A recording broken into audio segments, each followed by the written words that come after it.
by playing outside or rolling in the grass យ៉ាង stain ហ្នឹងគឺថាប្រឡាក់ brain គឺថា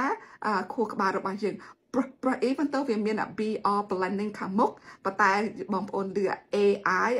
ហ្នឹង long a ដែរ brain ហ្នឹងខួរក្បាលពាក្យទីបងប្អូន bait ហ្នឹងគឺថានុយស្ទូចជ្រាបសួរបងប្អូនសុខសប្បាយទេឥឡូវជួបជាមួយនាងខ្ញុំទៀតហើយទូចស៊ីណូនឥឡូវថ្ងៃនេះបងប្អូនខ្ញុំចង់យកពាក្យខ្លះដើម្បីចែកចាយដល់បងប្អូនដែលថារៀនភាសាអង់គ្លេសជាមួយនឹងនាងខ្ញុំទូចស៊ីណូនហ្នឹងឥឡូវនេះបងប្អូនថ្ងៃនេះខ្ញុំចង់យកពាក្យខ្លះដែលថាវាតំណែងឬមួយតាក់ទងនឹងlong a vowel sound ណាបងប្អូនa អក្សរ a ហ្នឹងវាមាន short a ហើយនិង long a ហើយបើសិនជាយើងស្គាល់ពាក្យអស់នេះហើយយើងឃើញពេលគេសរសេរនៅក្នុងกระดาษឬមួយនៅក្នុងសៀវភៅអីបងប្អូនឬមួយឬគេពាក្យគេនិយាយបងប្អូនថាអូអានេះគេ spell អញ្ចេះអានេះដែលថា long a នេះបងប្អូនវាសំខាន់ដោយសារពេលយើងរៀនអីយើងឃើញពាក្យអស់នេះយើងថាអូអានេះគេអានមិន pronunciation របស់វា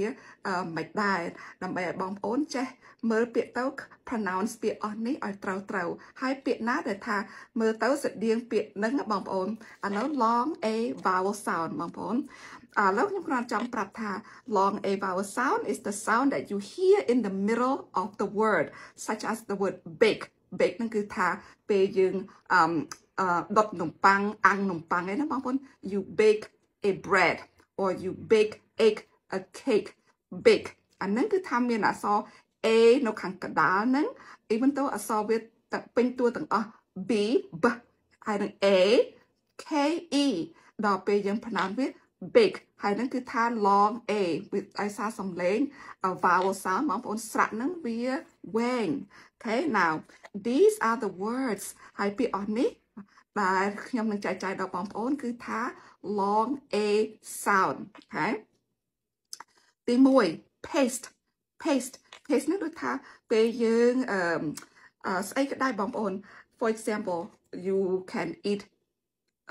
some kind of strawberry paste ឬមួយ you paste glue onto something paste p a s t e paste ពាក្យទី2 ranger ឬsyllable វាមុនទៅមក ranger អ្នកដែលថាធ្វើការនៅក្នុងព្រៃបងប្អូននៅក្នុងទីហដ្ឋានក្នុងព្រៃក្នុង jungle in the jungle or in the forest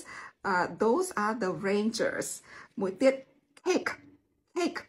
បងប្អូនឮទេ c a k e cake egg long a វានឹង faceរបស់យើងមុខរបស់យើងហ្នឹងបងប្អូនមុខរបស់យើងហ្នឹង face a មាន a នៅខាងកណ្ដាលហ្នឹងទៀត stain even though អក្សរវាមាន a និង i នៅខាងក្នុងនៅកណ្ដាលហ្នឹងប៉ុន្តែយើងអានយើងឮអក្សរ a ច្រើនជាង stain ហ្នឹងដូចប្រឡាក់នេះប្រឡាក់នោះ don't stain your pants by playing outside or rolling in the grass យ៉ាង stain ហ្នឹងគឺថាប្រឡាក់ brain គឺថាខួរក្បាលរបស់យើង even though វាមាន br blending ខាងមុខប៉ុន្តែបងប្អូនឮ ai ហ្នឹង long a ដែរ brain ហ្នឹងខួរក្បាលពាក្យទីបងប្អូន bait ហ្នឹងគឺថានុយស្ទូចត្រីអីហ្នឹងបងប្អូន bait bait b a i t ai ហ្នឹង 8 ឬ vowel sound វាបងប្អូន a bait ហ្នឹងគឺថានុយស្ទូចត្រីទៀតបងប្អូនអានេះវា sound a នៅកណ្ដាលហ្នឹងប៉ុន្តែមានអក្សរក្នុងហ្នឹងដែរស្រៈដែរប៉ុន្តែវា long a អានេះឥឡូវពាក្យដែលថាមាន ea even though មាន e នៅជាមួយដែរប៉ុន្តែអា a ហ្នឹងវាឮខ្លាំងជាងទៀត steak បងប្អូន steak គឺថាសាច់គោដែលថាយើងអាំងមានឈាមមានអីតិចតួចឆ្ងាញ់ហ្នឹងបងប្អូនសាច់គោអាំងហ្នឹង steak ទៀត great មាន ea ប៉ុន្តែ ea ហ្នឹងយើងអត់លឺ e ទេយើងទៅចេញពី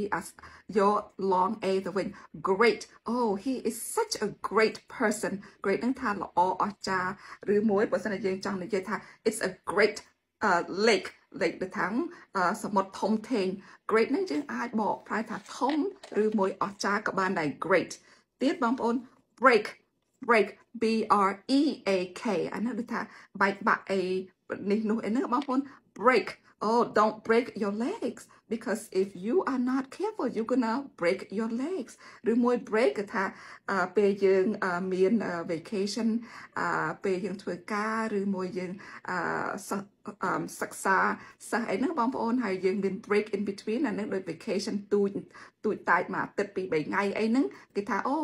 during my break rứa môi bây giờ sầm rạ bị cả nghĩa bóng ôn sầm rạ đọc này tí mà pay này tí rứa môi 30 này tí nó it is your break when you are working it's important that you take a couple of breaks break nó cứ thà sầm rạ tình tuổi tiết bóng ôn lâu bị tiếtวิมันอสอเอนกระดาษเต้ปะไตอสอ ei ปะไต pronunciation របស់វាគឺ long a ដែរគឺដូចថា for example ei ណាបងប្អូនអសរស្រៈ ei in the middle but យើងអត់លឺ ei ទេយើង vowel របស់វាទេប៉ុន្តែយើងលឺ a ទៅវិញបងប្អូនreindeer នឹងសត្វឆ្លុះសត្វល្មាំងសត្វដែលថា Santa Claus according to the stories Santa Claus he has how many reindeers 12 reindeers or however many reindeers there are reindeer ei នឹងបងប្អូនកដាលនៅក្នុង rain ហ្នឹងអត់លឺទេ r e i n d e e r យើងអត់លឺ e ទេប៉ុន្តែយើងត្រូវ pronounce in the wind reindeer ទៀតបងប្អូន vein គឺថាសរសៃឈាមរបស់យើង v e i n ប៉ុន្តែអក្សរ vein even though អក្សរវា v e i n ប៉ុន្តែវាអត់ pronunciation e ឬមួយ i ទេវា pronounce ទៅជា long a the wind ឥឡូវនេះខ្ញុំចែកចាយដល់បងប្អូនពេលបងប្អូនឃើញពាក្យអស់នេះខ្ញុំនឹងដាក់នៅលើតារាងបងមើលពាក្យអស់ហ្នឹងហើយបងប្អូនដឹងថាពាក្យអស់នេះគឺថាគេ pronounce វា long a vowel ស្រៈហ្នឹងគេ pronounce ឲ្យវែងបងប្អូនហើយឮអក្សរ a នៅកណ្ដាលមែនតើហើយនេះខ្ញុំចង់ចែកចាយដល់បងប្អូនសង្ឃឹមថាបងប្អូននឹងរៀនអានហើយឮពាក្យអស់ហ្នឹងបងប្អូនអាច spell វាអាចសរសេរវាឲ្យត្រឹមត្រូវអរគុណបងប្អូនសូមបងប្អូនជួយ share ហើយនឹង like វីដេអូរបស់នាងខ្ញុំដើម្បីឲ្យអ្នកផ្សេងទៀតដែលថារៀនភាសាអង់គ្លេសនឹងបានរៀនជាមួយនាងខ្ញុំទូចស៊ីឡូនអរគុណច្រើនបងប្អូនជួបគ្នានៅក្រោយទៀតបាយបាយ